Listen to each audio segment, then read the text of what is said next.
Rewind Project, where Allie, Matt, and Eric take another look at your favorite milestone movies through the lens of our present day. Will it be a skip, rent, or buy? Stay tuned and find out.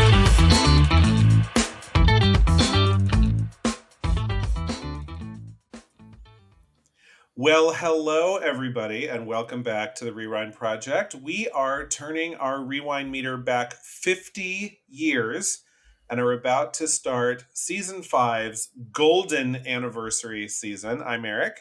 I'm Allie. I'm Matt. And let's ground ourselves, shall we, in the year 1973.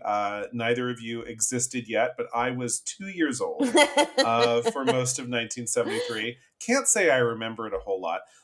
But I think most of us are, a little aware of U.S. and global history, and we can start thinking about some of the things that happened in 73, kind of set the tone as to where people were watching all of these movies when it was happening. The U.S., big news story of the year is the U.S. officially ended its involvement in the Vietnam War. Like 5 years too late. Well, yeah. I mean, were we in it for 5 years? Because we never should have gotten into that war. No, exactly. Business. Yeah. And that's not to say that the war ended, right? We just got out. Right. We were kind of with our tail between our legs. And it's it's the first time that the U.S. had not definitively won a war that they were involved in. We were pretty, I don't know if that's exactly true, but most of the major wars that the U.S. had been involved in, we kicked some ass and we thought we were pretty hot shit. And then we got involved in this little Vietnam War and couldn't make any headway, and finally was just we're good now. I mean, the pictures of the fall of Saigon are haunting. Yeah. Very, very similar to the Afghanistan photos that we also saw. Well, yes. Another ill-advised war. Other things that happened 50 years ago, the World Trade Center, including the iconic Twin Towers, opened in New York City. R.I.P. Yeah, didn't last 50 years, but we still see the Twin Towers in movies occasionally and go, oh. I know. The Watergate scandal was all over the news. Watergate actually happened in 72 and Nixon wouldn't resign until 74, but that was a long ass scandal. And there was, everything about it was all over the news, and Nixon was, he was an asshole. And there you go. The U.S. Supreme Court, guess what they did? They overturned state bans on abortion in the landmark Roe v. Wade ruling. Cool. Love to be back in that time. Yeah. So happy anniversary, Roe v. Wade. All of these news stories kind of feel shitty. Yeah. In 2020. And a repeat in the wrong way. Exactly. Elsewhere in the world, what happened? Great Britain, Ireland, and Denmark entered the European Economic Community, which would eventually become the Eurozone. Auguste Pinochet took power in Chile. Not a nice man. Nope. And OPEC hiked the price of oil in retaliation for Western countries' involvement in the Yom Kippur War. Cool. Which led to, lines around the rationing and all kinds of it. And I don't remember that, but I've seen the pictures. I was a little bit older when I could understand what it meant for America when gas prices went way the hell up. Well, and it's funny because my parents talk about it, and you had an assigned day, a certain brand of car had an even day that you could go to the gas station, and then a certain other type had an odd day that you could go to the gas station. It's wild to me. Yeah, it's crazy. But we had to do what we had to do because it was a nutty time. Imagine a time when we actually banded together to take on some kind of oppression and deal with it. That's amazing. We could actually do that at some time. Well, yeah. Yeah, all of these news stories kind of make you feel like shit in 2023. It's 50 years ago. Things seemed, I don't know, better. We would not be able to do that today. There's no way. No, there would be fistfights. Yes, yeah. And let's remind ourselves, in a lot of ways, things were worse in 1973. But when you scan the headlines, a lot of these stories kind of do make you feel like shit. Also in 1973, a whole bunch of movies came out. And we're going to be talking about 7 of them in our little season. But as we always do, we're going to run down some of the movies that we are not watching from 1973. Some of these we could have, by the way. Easily could have included a few of these. in our season, I believe. But Allie, why don't you get us started off with a bunch of movies that we will not be discussing? Yes, and this is also always bittersweet because when, I'm looking at the movies that we didn't do, and some of them sound really interesting, but like, when do I have the time to add on to my very long movie list as it is? So it makes me a little bit sad. Maybe eventually I'll see these movies. But first up is Badlands with Martin Sheen and a young Sissy Spacek. It was Terrence Malick's directorial debut, and it's basically about a teen and her older accomplice who go on a murder spree. So like a Bonnie and Clyde kind of a thing. Kind of, yeah. It's modeled off of a true story. A young teen and a man who did this, I think, in Texas.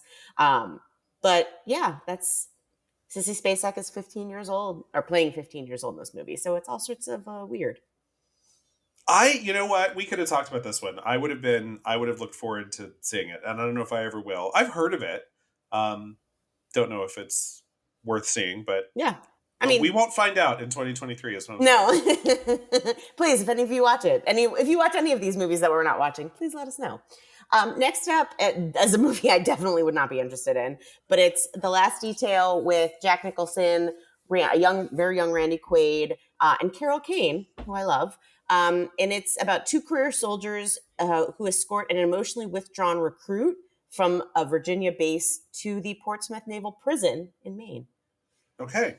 Yeah. But it's a comedy. It's a romp. It's a romp. It actually lists as a comedy drama. It does. I don't know how that goes. It's a little weird. But I guess Randy Quaid plays the emotionally withdrawn recruit. And I don't know, he stole $40 and is now, dishonorably discharged. And I'm sure there's a whole sob story behind it, but we're not going to find out. Next up is actually a movie that I would like to see is Serpico with our friend Mr. Al Pacino and our other friend Mr. Sidney Lumet. A police officer struggles with corruption in the NYPD, becomes a whistleblower, and is basically like thwarted at every turn. Yeah, a perfect lead in to The Wiz, really. Yeah, I mean, clearly, same genre. Right, who's the whistleblower in The Wiz? That's a good question. I feel like maybe The Cowardly Lion. Next up, Jesus Christ Superstar. You know it, you love it or hate it. Ted Neely, Yvonne Elliman, obviously Sir. What is he? He's very high up. Andrew Lloyd Webber. Basically, it's the last few weeks of Jesus' life in song. Also cast me as Herod, you cowards. A few weeks or a few days? I mean, I feel like it's like days. Right there. Yeah. So it's the lead up. It's the lead up to the crucifixion. Yeah. It's mandatory Easter viewing for the whole family. It's so weird. There's been many iterations, but this is the 1970s. I watched a little clip. It's very trippy, as you can probably imagine. I have to say, I never liked Jesus Christ Superstar until I saw the John Legend, Sarah Bareilles version on TV, which I thought was pretty good. It's okay. I mean, John Legend, he can sing. He doesn't have much of a stage presence, I think. I feel like if you're Jesus, you need to be Jesus. I don't know. That's just me. I'm a Jew. What do I even know about this movie? I always Jew. It's true. I always joke that because I did Godspell, I know the book according to St. Matthew. So there you go. Next up is A Touch of Class with George Segal, Glenda Jackson, who also won Best Actress for this movie. And I know that you guys are not Bravo gays, but Lisa Vanderpump of Vanderpump Rules was in this movie. It was exciting to scroll through the cast list. Really? Yes. And she's she's like pretty high up there in the list. I was very excited. All right. I mean, I know who she is. I'm not going to watch this movie just for Lisa Vanderpump, but Glenda Jackson won her Oscar for this, so I'm curious about it. Again, we could have seen it. I was looking at all of the Oscars for 1973, and we're watching some big hitters from the Oscars, but we are watching 0 movies that won acting awards in our slate this year. Interesting. So, yeah. It's about two married people who started an affair and sort of like the fallout from that. It doesn't really interest me, but good for Glenda Jackson. And then last but not least, we got a Pam Grier joint, Coffee, by that Coffy. Basically, a sexy black nurse takes on vigilante justice against inner city drug dealers after her sister becomes their latest victim. I mean, I feel like I've seen Jackie Brown, so I've seen the which is probably, one of the better takes on the I have a weird relationship with blaxploitation It movies is very weird. because they're just very low budget films. I mean, the fact is that black filmmakers did not have huge bankrolls to make very slick movies, and it's just hard to kind of watch something that low budget, no matter who's in it, and kind of really, and so it's a shame, that there was a lot of black film in the early 70s, but none of it really was bankrolled the way, white filmmaker, even today, Quentin Tarantino, can get the money behind it, but nothing like a Jordan Peele or anything like that, right? Can really just, it's not about talent; it's just about the bucks. Next up, a movie we are not watching is The Wicker Man. A Puritan police sergeant arrives in Scottish Island village in search of a missing girl who the pagan locals claim never existed. I think we did a remake of this with Nicolas Cage. Nicolas Cage, yeah. I've heard of it. It sounds creepy. I wasn't interested in that, but now that you read the description, I'm like, maybe I would be. I've not seen the remake either. So I think I would probably watch the original, not the remake. Not that I don't like Nicolas Cage, but I probably would go with the original on this one for some reason. Another movie we are not watching is Paper Moon. During the Great Depression, a con man finds himself saddled with a young girl who may or may not be his daughter, and the two forge an unlikely relationship. This is starring Ryan O'Neal, Tatum O'Neal, and Madeline Kahn, and it's actually in black and white. I kind of am curious about this film. Well, they did it in black and white because they wanted it to look like the period anyway, and okay. The Dust Bowl. This movie held the record for the longest time for a youngest actor to get an Academy Award. I don't know if it still holds the record. I don't think so. Wasn't Anna Paquin younger? She was very young, and I don't know if she was younger than Tatum. Tatum looked younger from the pictures I've seen of Paper Moon, and the little scenes that I've seen, she's very precocious but awfully cute. So. I'm for it. And then of course, famously, she didn't speak to her father for the longest time. So, well, he kind of fucked her up, like. Yeah. So, there's that too. But they had good screen chemistry, which should make up for a lot, really. Sarcasm. I wonder. Yeah, I like think about if I were to act with my dad, if we would have kind of like good stage chemistry. I don't know, maybe. Next up is The Paper Chase. A first-year law student at Harvard Law School struggles with balancing his coursework and a woman. How do you? I'm assuming not actually like a woman on a table or something. Just actually balancing between the two. Yeah, like the scales of justice, right? Unaware that she has a connection that affects their relationship. So, dun dun dun. Directed by James Bridges, starring Timothy Bottoms. Unfortunate last name. Lindsay Wagner and John Houseman. Yeah, who also won an Oscar. You're not watching this movie either. So that's 3 Oscar winners so far in 3 different movies. And there's another one to come that, we're not watching any of the acting Oscars this year. Well, I'm not looking it up, but is John Houseman the guy from Magnum P.I.? No. John Houseman's an old British actor. And he, I've never seen this movie, but they made a TV show for The Paper Chase. And I used to watch it as a kid. Really? And John Houseman was the one actor who came back for it because he played the professor and he was just very droll. And he's a supporting actor in the movie because it's really about the student. The Paper Chase, the TV series, was just about, it was set in a law school. And so you just had all these, aspiring lawyers in school and all of their little dramas. And then John Houseman was this very droll, kind of an asshole, but little bit of a heart of gold under there that only came out occasionally. Interesting role, great actor. But no, not the Magnum P.I. guy. Yeah, I definitely have seen him in Scrooged. Oh, maybe that's what I know him for. Yeah, he's in Scrooged.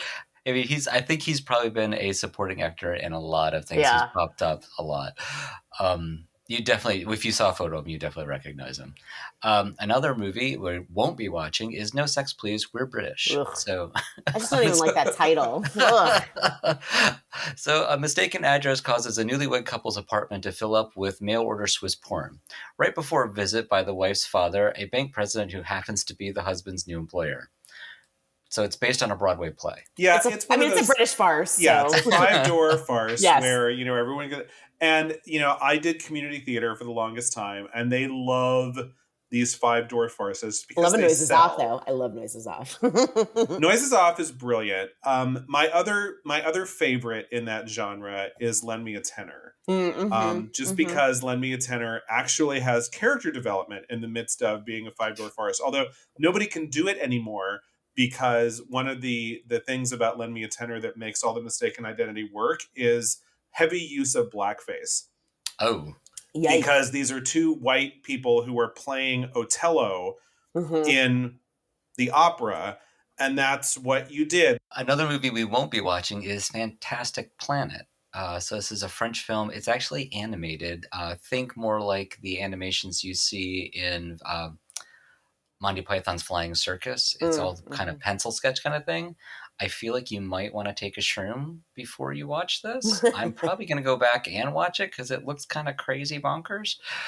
So it's basically on a faraway planet where blue giants rule, oppressed humanoids rebel against their machine-like leaders. Nope. Hard pass. It looks kind of crazy. So, and then last up is Papillon. I hope I'm saying that correct. A French convict in the 1930s befriends a fellow criminal as the two of them begin serving their sentence in South American penal colony on Devil's Island, which inspires the man to plot their escape. If he's a French convict, I'm His pretty escape. sure it's probably something like Papillon. Papillon. That sounds interesting. I would watch that. Yeah, it looks. It actually does look like a fairly interesting film. So it's basically like the Alcatraz of South Africa. It's like The Rock, Essentially. but in South Africa. The Rock is actually a remake of this. That's really what. Oh, is it? Okay. No, it's Oh. like a completely different storyline. I mean, it might be. We don't know. Completely different storyline. Okay, and then finally, 6 more movies we will not be watching. One is a movie that I put up for this year. I've never seen it, but I've heard a lot about it, and I will watch this movie at some point.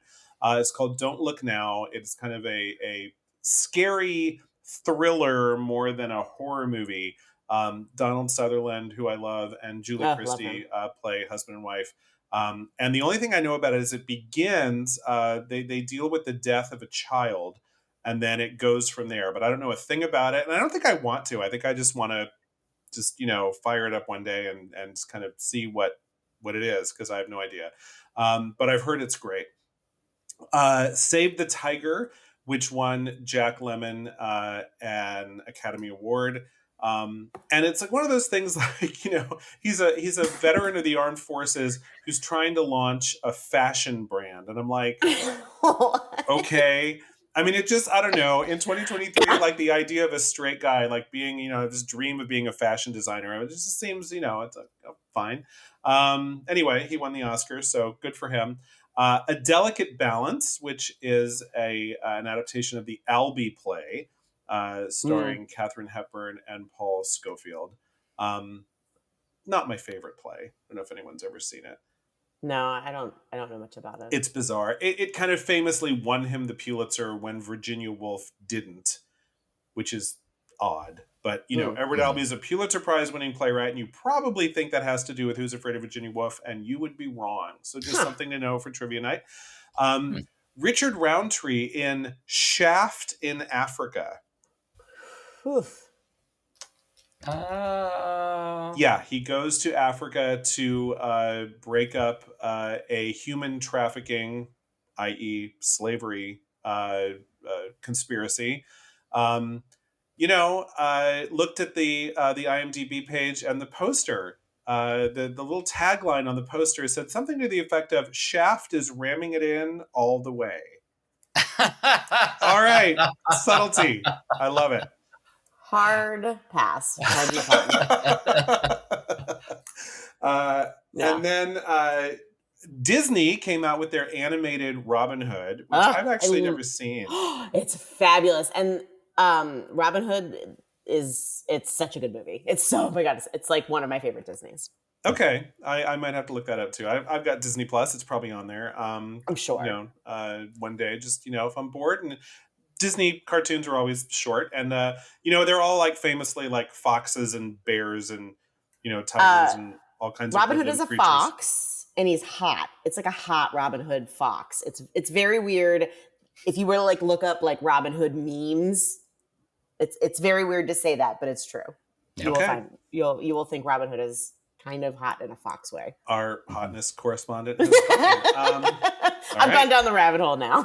And then, we're kind of famous on this podcast for saying, well, it's not Ibsen. We could have, if we wanted to, talked about a movie that actually is Ibsen. Claire Bloom and Anthony Hopkins did a film adaptation of A Doll's House in 1973, and we're not watching it. So there you go.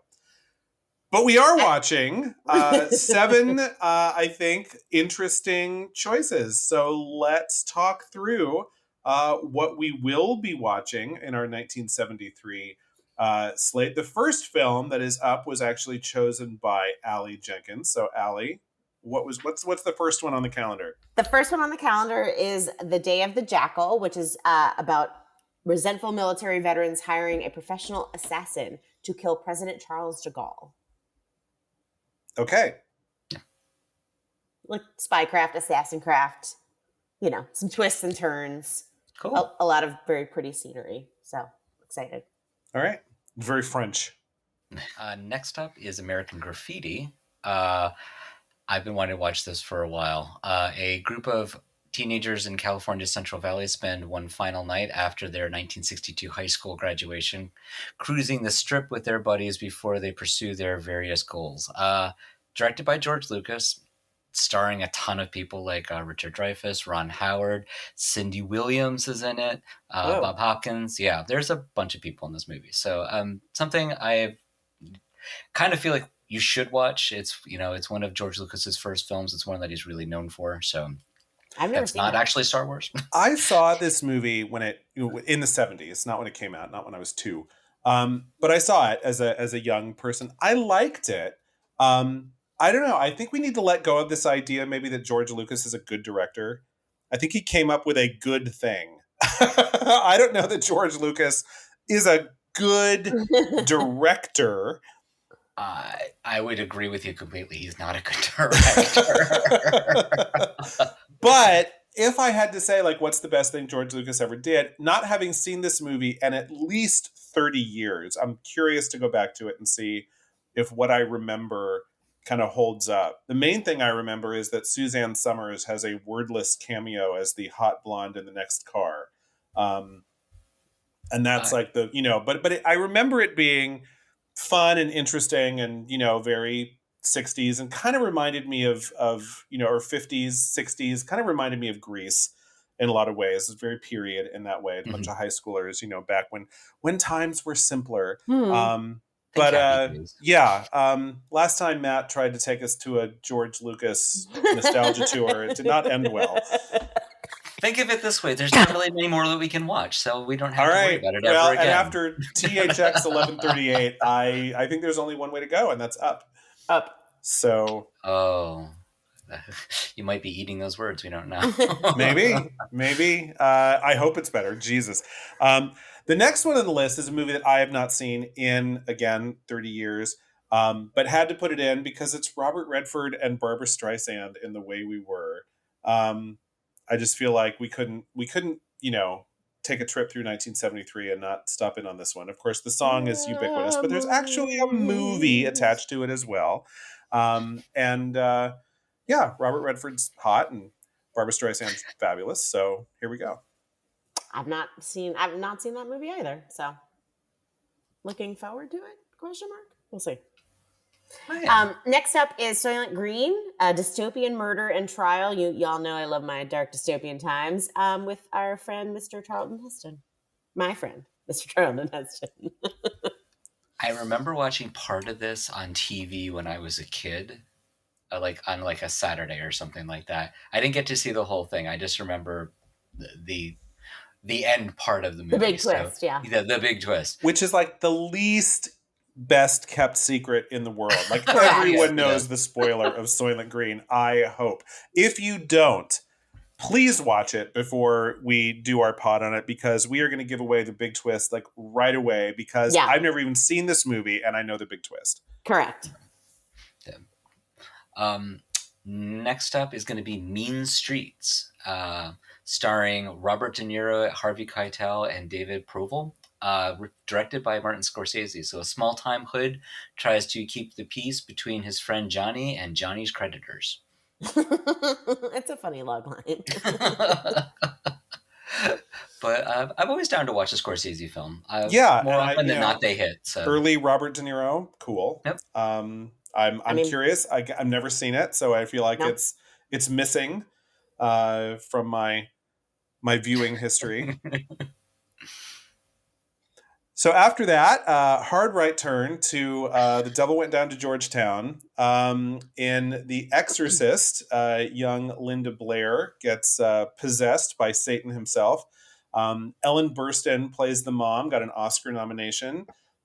Couple of priests sit by the bedside and chant, "The power of Christ compels you, the power of Christ compels you," until the little girl starts, floating and her head twirls around and she pukes everywhere. And it's just a delightful romp for the whole family. Real family friendly.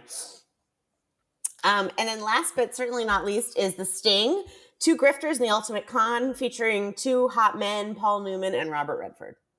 All right. So we've got a Robert Redford doubleheader in our season this time. If we're going to have to repeat an actor in 1973, Could be 1973 era Robert Redford is not the worst choice we could have gone with, I believe. Correct.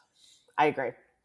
And folks, those are the movies for 1973. So if you like to play along, and by that I mean watch the movies before you hear us talk about them so that we don't spoil them for you, because we will. Because we don't give a shit about spoilers. You have 50 years to watch these movies. But if you haven't seen them, here's your list. The Day of the Jackal, American Graffiti, The Way We Were, Soylent Green, Mean Streets, The Exorcist, and The Sting. So that's our lineup. Can't wait to start talking about them next week. We will see you then. I am Eric. I'm Allie. I'm Matt. Be kind. Rewind.